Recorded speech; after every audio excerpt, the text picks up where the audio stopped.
The Red Death had long devastated the country. No pestilence had ever been so fatal or so hideous. Blood was its avatar and its seal, the redness and the horror of blood. There were sharp pains and sudden dizziness, and then profuse bleeding at the pores with dissolution. The scarlet stains upon the body and especially upon the face of the victim were the pest ban which shut him out from the aid and from the sympathy of his fellow men. And the whole seizure, progress, and termination of the disease were the incidents of half an hour. But the Prince Prospero was happy and dauntless and sagacious. When his dominions were half depopulated, he summoned to his presence 1,000 hale and light-hearted friends from among the knights and dames of his court, and with these retired to the deep seclusion of one of his castellated abbeys. This was an extensive and magnificent structure, the creation of the prince's own eccentric yet august taste. A strong and lofty wall girdled it in. This wall had hammers and welded the bolts. They resolved to leave means neither of ingress or nor egress to the sudden impulses of despair or of frenzy from within. The abbey was amply provisioned. With such precautions, the courtiers might bid defiance to contagion.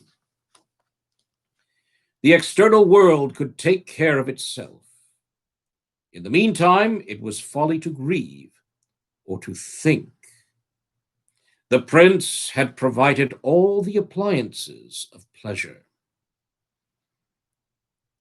There were buffoons, there were improvisatori, there were ballet dancers, there were musicians, there was beauty, there was wine. All these and security were within. Without was the Red Death. It was toward the close of the 5th or 6th month of his seclusion, and while the pestilence raged most furiously abroad, that the Prince Prospero entertained his 1,000 friends and masked ball of the most unusual magnificence.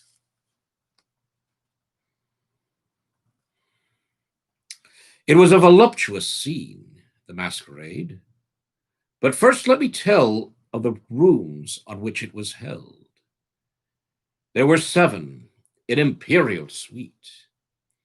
In many palaces, however, such suites were a long and straight vista, while the folding doors slide back nearly to the walls on either side, so that the view of the whole extent is scarcely impeded. Here, the case was very different. At night, as night have been expected from the Duke's love of the bazaar, the apartments were so irregularly disposed that the vision embraced but little more than one at a time. There was a sharp turn at every 20 and 30 yards, and each turn a novel effect. To the right and left, in the middle of each wall, a tall and narrow Gothic window looked out upon a closed corridor, which pursued the windings of the suite. These windows were of stained glass, whose color varied in accordance with the prevailing hue of the decorations of the chamber into which it opened. That at the eastern extremity was hung, for example, in blue, and vivid blue were its windows. The second chamber was purple in its ornaments and tapestries and casements. The fourth was furnished and lighted with orange. The fifth with black velvet tapestries that hung all over the ceiling and down the walls, falling in heavy folds upon a carpet of the same material and hue. But in this chamber only, the color of the windows failed to correspond with the decorations. The panes here were scarlet, a deep blood color. Now, in one of the seven apartments, was there a lamp or candelabrum? Amid the profusion of golden ornaments that lay scattered to and fro or depended from the roof. There was no light of any kind emanating from lamp or candle within the suite of chambers, but in the corridors that followed the suite, there stood opposite to each window a heavy tripod bearing a brazier of fire that projected its rays through the tinted glass and so glaringly illumined the room. And thus were produced a multitude of gaudy and fantastic appearances. But in the western or black chamber, the effect of the firelight was that streamed upon the dark hangings through the blood-tinted panes was ghastly in the extreme, and produced so wild a look upon the countenances of those who entered that there were few of the company bold enough to set foot within the precincts at all. It was in this apartment also that there stood against the western wall a gigantic clock of ebony. Its pendulum swung to and fro with a dull, heavy, monotonous clang, and when the minute hand had made the circuit of the face, and the hour was to be stricken, there came from the brazen lungs of the clock a sound which was clear and loud and deep and exceedingly musical, but of so peculiar a note and emphasis that, at each lapse of an hour, the musicians of the orchestra were constrained to pause momentarily in their performance to hearken to the sound, and thus the waltzers perforce ceased their evolutions. And there was a brief disconcert of the whole gay company. And while the chimes of the clock yet rang, it was observed that the giddiest grew pale, and the more aged and sedate passed their hands over their brows, as if in confused reverie or meditation. But when the echoes had fully ceased, a light laughter at once pervaded the assembly.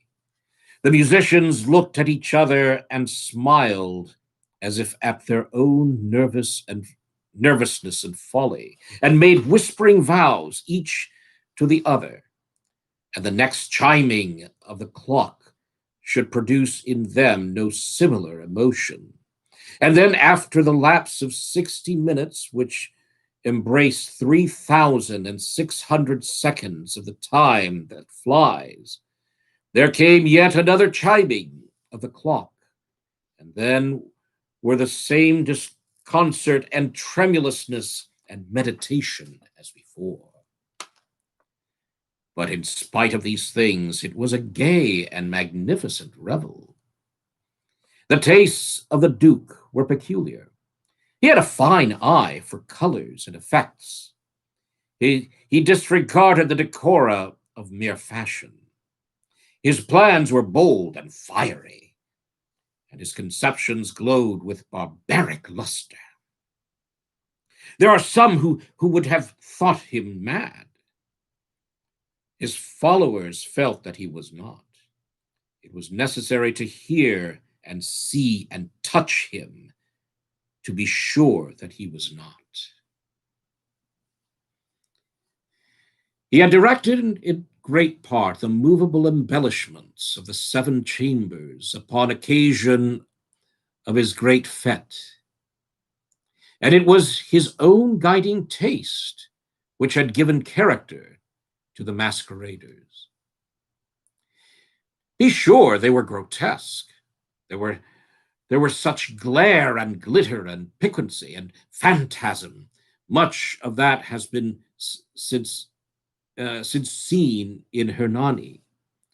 There were arabesque figures with unsuited limbs and appointments. There were delirious fancies, such as the madman fashions.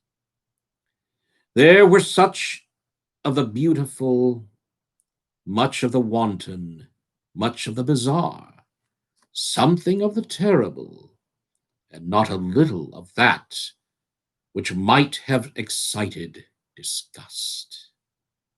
To and fro in the seven chambers there stalked, in fact, a multitude of dreams. And these, the dreams, writhed in and about, taking hue from the rooms and causing the wild music of the orchestra to seem as the echo of their steps. And anon there strikes the ebony clock, which stands in the hall of the velvet. And then for a moment all is still and all is silent, save the voice of the clock. The dreams are stiff frozen as they stand, but the echoes of the chime die away. They have endured but an instant, and a light, half-subdued laughter floats after them as they depart. And now again the music swells, and the dreams live and writhe to and fro more merrily than ever, taking hue from the many-tinted windows through which stream the rays from the tripods. But to the chamber which lies most westwardly of the seven, there are now none of the maskers who venture. For the night is waning away, and there flows a ruddier light through the blood-colored panes, and the blackness of the sable drapery appalls, and to him whose foot falls upon the sable carpet, there comes from the near clock of ebony a muffled peal more solemnly emphatic than any which reaches their ears who indulge in the more remote gaieties of their other apartments. But these other apartments were densely crowded, and in them beat feverishly the heart of life. And the revel went whirlingly on until at length there commenced the sounding of midnight upon the clock. And then music ceased, as I have told, and the evolutions of the waltzers were quieted, and there was an uneasy cessation of all things as before. But now there were 12 strokes to be sounded by the bell of the clock, and thus it happened, perhaps, that more of thought crept with more of time into the meditations of the thoughtful among those who reveled. And thus, too, it happened, perhaps, that before the last echoes of the last chimes had utterly sunk into silence, there were many individuals in the crowd who had found leisure to become aware of the presence of a masked figure, which had arrested the attention of no single individual before. And the rumor of this new presence, having spread itself whisperingly around. There arose at length from the whole company a buzz or murmur, expressive of disapprobation and surprise, then finally of terror, of horror, and of disgust. In an assembly of phantasms such as I have painted, it may well be supposed that no ordinary appearance could have excited such sensation. In truth, the masquerade license of the night was nearly unlimited, but the figure in question had out-Heroded Herod and gone before the bounds of even the prince's indefinite decorum. There are chords in the hearts of the most reckless which cannot be touched without emotion. Even the utterly lost, to whom life and death are equally jests. There are matters of which no jest can be made. The whole company, indeed, seemed now deeply to feel that in the costume and bearing of the stranger, neither wit nor propriety existed. The figure was tall and gaunt, and shrouded from head to foot in the habiliments of the grave. The mask which concealed the visage was made so nearly to resemble the countenance of a stiffened corpse that the closest scrutiny must have difficulty in detecting the cheat. And yet all this might have been endured, if not approved, by the mad revelers around. But the mummer had gone so far as to assume the type of the Red Death. His vesture was dabbed in blood, and his broad brow with all the features of the face was besprinkled with a scarlet horror. When the eyes of Prince Prospero fell upon this spectral image, which, with a slow and solemn movement, as if more fully to sustain its role, stalked to and fro among the waltzers, he was seen to be convulsed in the first moment with a strong shudder either of terror or distaste, but in the next his brow reddened with rage. "Who dares," he demanded hoarsely of the courtiers who stood near him, "who dares insult us with a blasphemous mockery? Seize him and unmask him, that we may know whom we have to hang at sunrise from the battlements." It was in the eastern or blue chamber in which stood Prince Prospero as he uttered these words.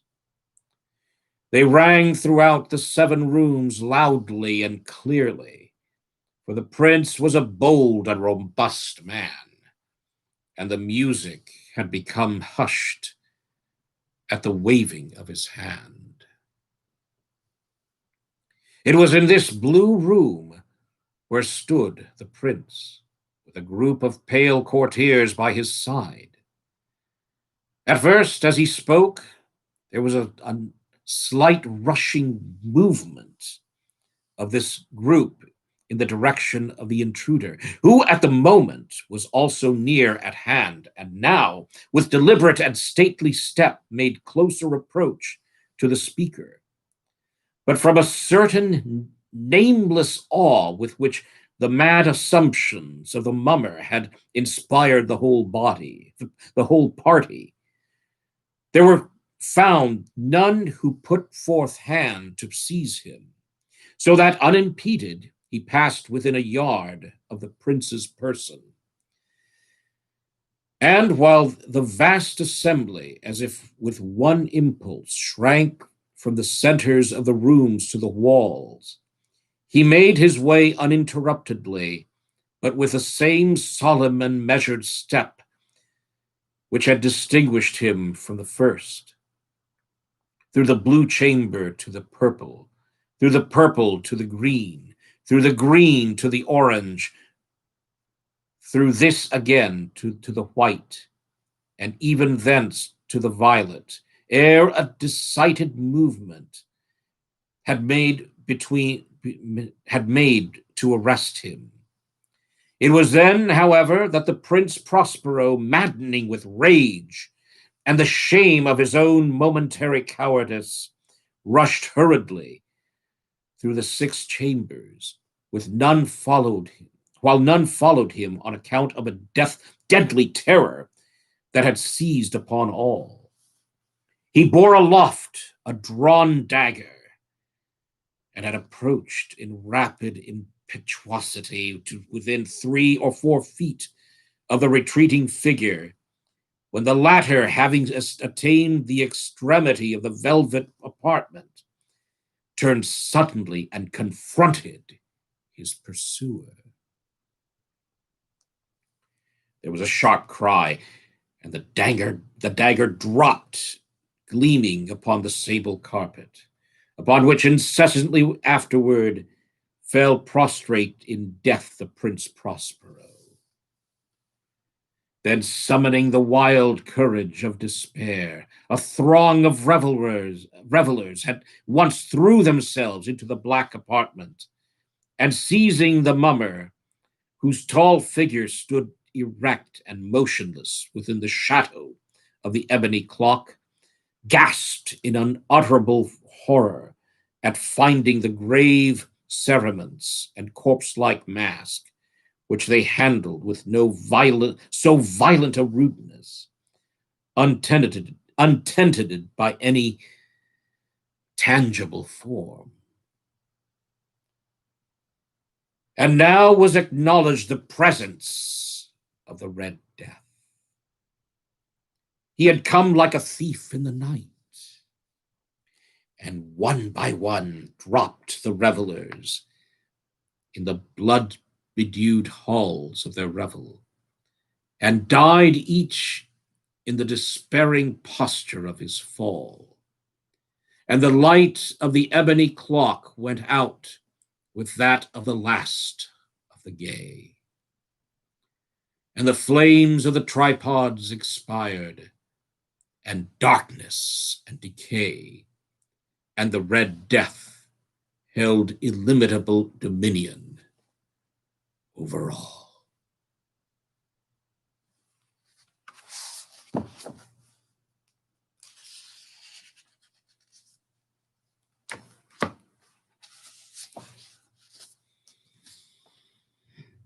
Hear the sledges with the bells, silver bells. What a world of merriment their melody foretells. How they tinkle, tinkle, tinkle in the icy air of night, while the stars that oversprinkle all the heavens seem to twinkle with a crystalline light delight, keeping time, in a sort of runic rhyme to the tintinnabulation that so musically wells from the bells, from the jingling and the tinkling of the bells. Hear the mellow wedding bells, golden bells, what a world of happiness their harmony foretells. Though through the balmy air of night, how they ring out their delight, from the molten golden notes, and all in tune with a liquid ditty. What a liquid ditty floats to the turtle dove that listens, while she gloats on the moon. Oh, from out the sounding cells, what a gush of euphony voluminously wells, how it swells, how it dwells on the future, how it tells of the rapture that impels to the swinging and the ringing of the bells, of the bells,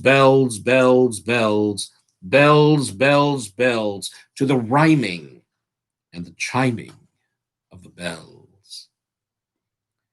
Hear the loud alarum bells, brazen bells, What a tale of terror now their turbulency tells. In the startled ear of night, how they scream out their affright. Too much horrified to speak. They could only shriek, shriek, out of tune, in a clamorous appealing to the mercy of the fire, in a mad expostulation with a deaf and frantic fire, leaping higher, higher, higher, with a desperate desire and a resolute endeavor, now to sit or never by the side of the pale-faced moon. Oh, the bells, bells, bells, what a tale their terror tells of despair. How they clang and clash and roar, what a horror they outpour on the bosom of the palpitating air. Yet the ear it fully knows, by the twanging and the clanging, how the danger ebbs and flows. Yet the ear distinctly tells, in the jangling and the wrangling, how the danger sinks and swells by the sinking and the swelling in the anger of the bells, of the bells, of the bells, bells, bells, bells, bells, bells, bells, in the clamor and the clangor of the bells. Hear the tolling of the bells, iron bells, what a world of solemn thought their melody compels. In the silence of the night, how we shiver with affright at the melancholy menace of their tone. For every sound that floats from the rust within their throats is a groan.